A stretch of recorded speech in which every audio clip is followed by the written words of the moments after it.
இது news ஃபர்ஸ்டின் weekend பிரதான செய்திகள். விரிவான செய்திகளுக்கு செல்லும் முன்னர் தலைப்புச் செய்திகள். சீரற்ற வானிலை தொடர்கிறது. கடற்றொழிலையும் கடல் பயணங்களையும் தவிர்க்குமாறு அறிவுறுத்தல். பில்லியந்தலையில் பெண் குழந்தையை கொலை செய்ததாக சந்தேகிக்கப்படுபவர் வீடொன்றுக்குள்ளிருந்து சடலமாக கண்டுபிடிப்பு. அமைச்சர் விமல் வீரவங்ச நீதிமன்றத்தை அவமதித்ததாக தெரிவித்து சட்டத்தரணி மைத்ரி குணரத்ன உயர் நீதிமன்றத்தில் முறைப்பாடு. தொடர்வன உள்நாட்டுச் செய்திகள். இன்று நள்ளிரவு முதல் அமலுக்கு வரும் வகையில் சமையல் எரிவாயு சிலிண்டரின் விலையை 150 ரூபாவால் உயர்த்துவதற்கு தீர்மானித்துள்ளதாக நுகர்வோர் விவகார அதிகார சபை தெரிவித்துள்ளது. இதற்கமைய சமையல் எரிவாயு சிலிண்டரின் புதிய விலை 2396 ரூபாவாக அமைந்துள்ளது.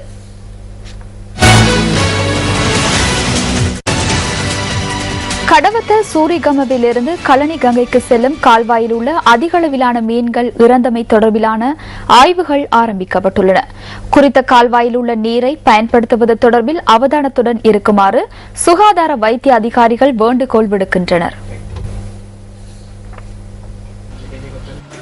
பட்டஹேத்த வீதி, சூரியபாலுவ, கடவத்த, கிரிபத்கொட, பண்டாரவத்த மற்றும் தலுபிட்டிய ஆகிய பகுதிகளை ஊடறுத்து இந்த கால்வாயின் நீரோட்டம் செல்கின்றது. இந்த மீன்கள் இறந்தமை தொடர்பில் எடேரிமுல்லவில் சேவையில் ஈடுபட்டிருந்த போலீஸ் உத்தியோகத்தர்கள் சிலர் மகர சுகாதார வைத்திய அதிகாரி அலுவலகத்துக்கு அறிவித்ததை தொடர்ந்து பொது சுகாதார பரிசோதகர்கள் இன்று அந்த இடத்தை பரிசோதிக்க ஆரம்பித்தனர். கால்வாயின் நீர் மாதிரிகள் மற்றும் இறந்த மீன்களின் மாதிரிகள் பரிசோதனைக்காக எடுக்கப்பட்டுள்ளதாக அவர்கள் தெரிவிக்கின்றனர்.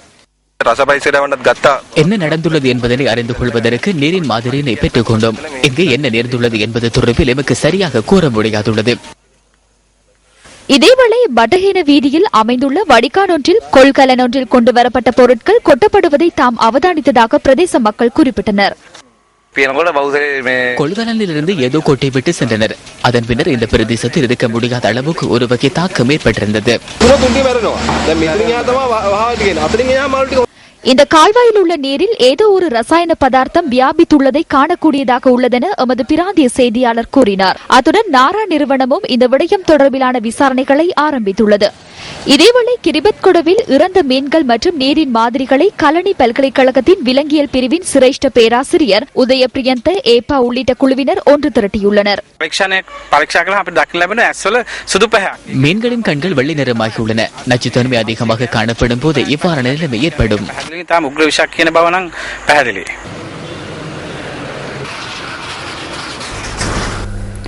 இலங்கை மகாபோதி சங்கத்தின் தலைவர் பானகல உபதிச தேரரின் பிறந்த நாளை முன்னிட்டு புத்த பெருமானின் பிரதம சீடர்களின் புனித சின்னங்கள் இன்று காட்சிப்படுத்தப்பட்டுள்ளன.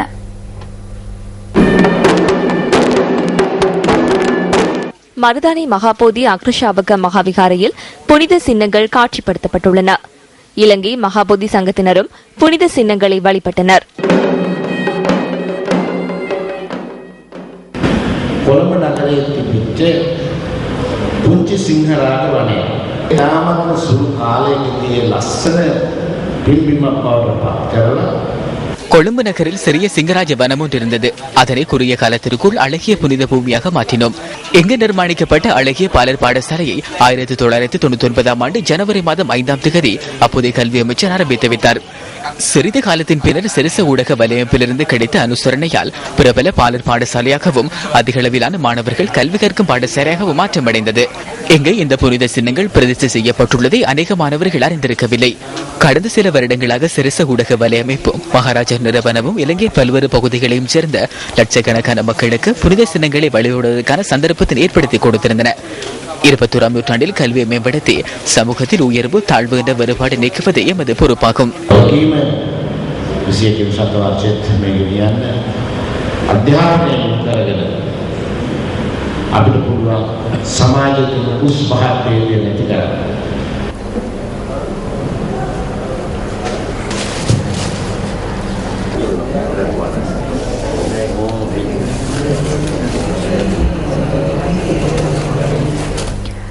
மகாபோதி சங்கத்தின் தலைவர் பானகல உபதிச தேரர் இன்று தனது 63வது பிறந்த நாளை கொண்டாடுகின்றார். மாத்தறை பானகல பகுதியில் 1950ஆம் ஆண்டு இன்று போன்றதொரு நாளில் பிறந்த பானகல உபதிச தேரர் ஹெடிகலை பஞ்ஞாதிச தேரரின் மாணவராக 1970ஆம் ஆண்டு துறவரம் பூண்டார். 1976ஆம் ஆண்டு தர்ம தூதராக ஜப்பானுக்கு சென்ற தேரர் பின்னர் கோட்டை தரப்பினரால் ஜப்பானின் பிரதம சங்க நாயகராக நியமிக்கப்பட்டார். சமூக சேவைக்காக தன்னை அர்ப்பணித்த பானகல உபதிச தேரர் 1979ஆம் ஆண்டில் யோஷிடா ஷோகன்ஜியின் ஒத்துழைப்புடன் இலங்கையின் முதலாவது யோஷிடா பாலர் பாடசாலையை ஆரம்பித்தார். இளம் வயது முதல் அனகாரிக தர்மபாலவின் போதனைகளின்படி செயற்பட்ட பானகல உபதிச தேரர் 2000ஆம் ஆண்டில் மகாபோதி சங்கத்தின் தலைவராக தெரிவானார். உள்ளூர் மற்றும் வெளிநாட்டில் புத்த தர்மத்தை நிலைநாட்டுவதற்காய் தமது வாழ்வை அர்ப்பணித்துள்ள தேரர் இந்தியாவின் சாஞ்சி பௌத்த பல்கலைக்கழகத்தை நிர்மாணிப்பதற்கான முன்னோடியாகவும் திகழ்ந்தார். சிங்களம், ஆங்கிலம், ஹிந்தி மற்றும் ஜப்பான் மொழிகளில் பாண்டித்யம் பெற்றுள்ள பானகல உபதிச தேரர் பல்லாண்டு காலம் மக்கள் சேவையை முன்னெடுக்க வேண்டும் என்பதே அனைவரதும் ஏகோபித்த எதிர்பார்ப்பாகும்.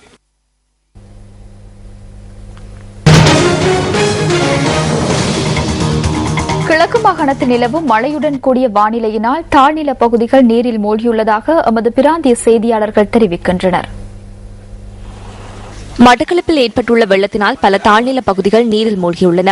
பட்டாபுரம், கோயில் போரதீவு, எரிவில், குருமன்வெளி, மகளூர் முனை, மகளூர், களுவாஞ்சிக்குடி, காத்தான்குடி, ஆரியம்பதி, கழுதாவளை, ஒந்தாச்சிமடம், பட்டிருப்பு, கல்லாறு, பழந்தோட்டம் உள்ளிட்ட பகுதிகள் வெள்ளத்தில் மூழ்கியுள்ளதாக எமது பிராந்திய செய்தியாளர் குறிப்பிட்டார். வெள்ளத்தினால் மட்டக்களப்பு மக்களின் இயல்பு நிலை பெரிதும் பாதிக்கப்பட்டுள்ளதாகவும் அவர் குறிப்பிட்டார்.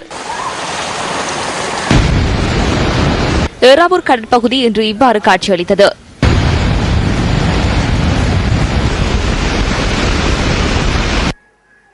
அம்பாறையில் நிலவும் மழையுடன் கூடிய வானிலையினால் மக்களின் அன்றாட நடவடிக்கைகள் பாதிக்கப்பட்டுள்ளன. அம்பாறையில் தொடர்ச்சியாக மழை பெய்து வருவதாக எமது பிராந்திய செய்தியாளர்கள் தெரிவிக்கின்றனர். இதனால் வீதிகளும் விளைநிலங்களும் வெள்ளத்தில் மூழ்கியுள்ளன. இதேவேளை அம்பாறையில் கடல் சற்று கொந்தளிப்பாக காணப்படுவதாக எமது செய்தியாளர்கள் கூறுகின்றனர். நிந்துவூர் அரசடி தோட்டத்திலும் 30க்கும் அதிகமான வீடுகள் வெள்ளத்தில் மூழ்கியுள்ளன. அத்துடன் களியோடி ஆற்றில் நீர் நிறைந்துள்ளதால் வீரையடி களியோடி அணைக்கட்டின் 12 வான்கதவுகள் திறக்கப்பட்டுள்ளன. ஒலிவில் கடற்பகுதியும் சற்று கொந்தளிப்பாக காணப்படுவதாக எமது செய்தியாளர்கள் தெரிவிக்கின்றனர். மலையகத்தின் பல பகுதிகளிலும் குளிருடனான வானிலை நிலவுவதாக எமது செய்தியாளர்கள் குறிப்பிடுகின்றனர். இதேவேளை மலையகத்தின் வானிலை மப்பும் மந்தாரமாக காணப்படுவதுடன் அங்கு பனிமூட்டம் நிலவுகின்றது. நாட்டின் 2 மாவட்டங்களில் வீசிய பலத்த காற்றினால் சுமார் 60 வீடுகள் சேதமடைந்துள்ளன. வளிமண்டலத்தில் ஏற்பட்டுள்ள தளம்பல் நிலை தற்போது தாளமுகமாக மாறியுள்ளதென வளிமண்டலவியல் திணைக்களம் குறிப்பிடுகின்றது. ஹப்புத்தலை மற்றும் அதனை அண்மைத்துள்ள கிராமங்களும் கடும் காற்றினால் பாதிக்கப்பட்டுள்ளன. நுவரெலியா, ஹல்தமுல்ல மற்றும் ஹப்புத்தலை ஆகிய பகுதிகளில் சுமார் 30 வீடுகள் சேதமடைந்துள்ளதாக நுவரெலியா மாவட்ட செயலாளர் DPG குமாரசிறி தெரிவித்தார்.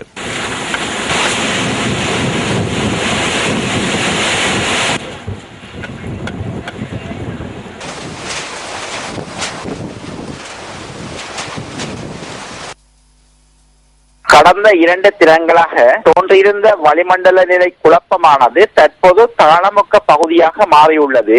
இது இன்று நண்பகல் 12 மணிக்கு செய்யப்பட்ட எங்களது அவதானிப்பின் போது இலங்கையிலிருந்து தென்கிழக்காக 450 கிலோமீட்டர் தூரத்தில் வங்காள விரிகுடா கடலில் மிகவும் வலுவடைந்துள்ளதாக அவதானிக்கப்பட்டுள்ளது. இதன் தாக்கத்தினால் காற்றுடன் கூடிய மழை கொண்ட காலநிலை இலங்கை முழுவதும் தொடரும். சில பிரதேசங்களில் அதிகளவான மழை வீழ்ச்சி காணப்படும். முக்கியமாக கிழக்கு, மத்திய, ஊவா மற்றும் தெற்கு மாகாணங்களின் சில பகுதிகளிலும் புலனறுவை மாவட்டத்தின் பகுதிகளிலும் பலத்த மழை காணப்படும். அதேபோல இலங்கை தீவை சுற்றியுள்ள ஆழ்கடல் பிரதேசங்களில் இடியுடன் கூடிய மழையும் பலத்த காற்றும் காணப்படும். முக்கியமாக மட்டக்களப்பு முதல் அம்பாந்தோட்டை ஊடாக காலி வரையான கடல் பிரதேசங்கள் கடும் கொந்தளிப்பாக காணப்படுவதுடன் கடும் காற்றும் மழையும் காணப்படும். எனவே மீனவர் சமூகம் மற்றும் கடல்சார் தொழிலாளர்கள் தங்களது கடல் நடவடிக்கைகளை தவிர்த்துக் கொள்ளுமாறு கேட்டுக் கொள்ளப்படுகின்றார்கள். மட்டக்களப்பு முதல் அம்பாந்தோட்டை ஊடான காலி வரையான கடல் பிரதேசங்களில் சில சந்தர்ப்பங்களில் மணித்தாளத்துக்கு 70 கிலோமீட்டர் முதல் 100 கிலோமீட்டர் வரையான வேகத்தில் அதிகரித்து வீசலாம் என்றும் எதிர்பார்க்கப்படுகின்றது.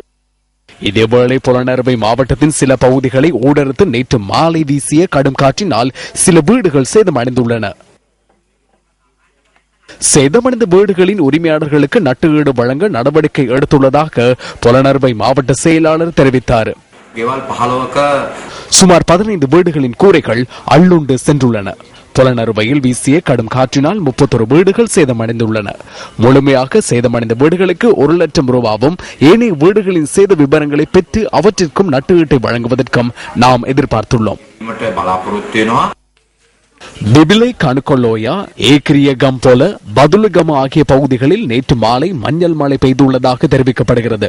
ஹமலந்தோட்டை வராளந்த பகுதியிலும் நேற்று மஞ்சள் மழை பெய்த போது அதன் நீர் மாதிரி சேகரிக்கப்பட்டுள்ளது. இதேவேளை பராக்கிரம சமுத்திரத்தின் 10 வான்கதவுகள் 6 அங்குலம் வரையில் திறக்கப்பட்டுள்ளன. மின்னேறிய நீர்த்தேக்கத்தின் 7 வான்கதவுகள் திறக்கப்பட்டுள்ளன.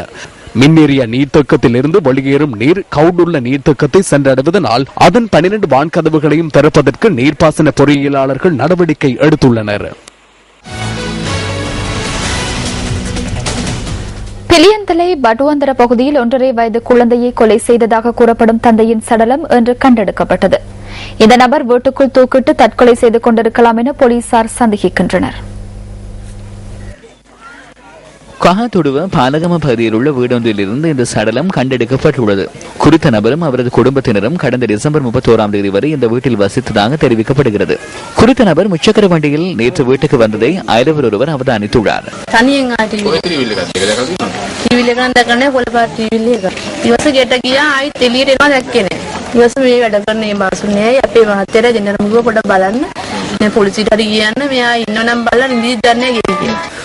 தந்தையின் தாக்குதலுக்கு இலக்காகி பிலியந்தல பட்டுவந்தர பகுதியில் 1 வயது 4 மாதங்கள் நிரம்பிய குழந்தை ஒன்று உயிரிழந்திருந்தது.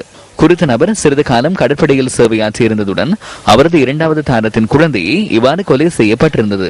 உயிரிழந்த நபரின் 1ஆம் தாரத்துக்கு 3 பிள்ளைகள் இருப்பதுடன் அந்த குழந்தைகளை பராமரிப்பதற்காக வருகை தந்த அவரது உறவு பெண் ஒருவரை துஷ்பிரயோகத்துக்கு உட்படுத்தமையினால் குறித்த நபர் சிறிது காலம் விளக்கமறியலில் வைக்கப்பட்டிருந்தார்.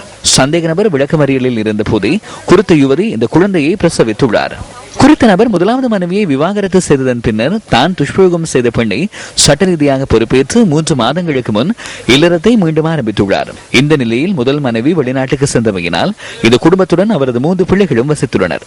இவர்கள் காகத்துடுவ பிரதேசத்தில் இருந்து ஜனவரி 1ஆம் தேதி பிலியந்தலையில் அமைந்துள்ள வாடகை வீட்டுக்கு சென்றுள்ளனர். 1ஆம் தேதி மாலை இவர்கள் இங்கு குடியமர்ந்தனர். இவ்வாறான ஒரு பிரச்சனை ஏற்பட்டதாக நாம் அறிந்திருக்கவில்லை. இன்று காலை இந்த நபர் வேன் ஒன்றில் ஏறி சென்றுள்ளார். பின்னர் கருப்பு நிற காட் சட்டை அணிந்திருந்தவர் இங்கிருந்து சென்றார்.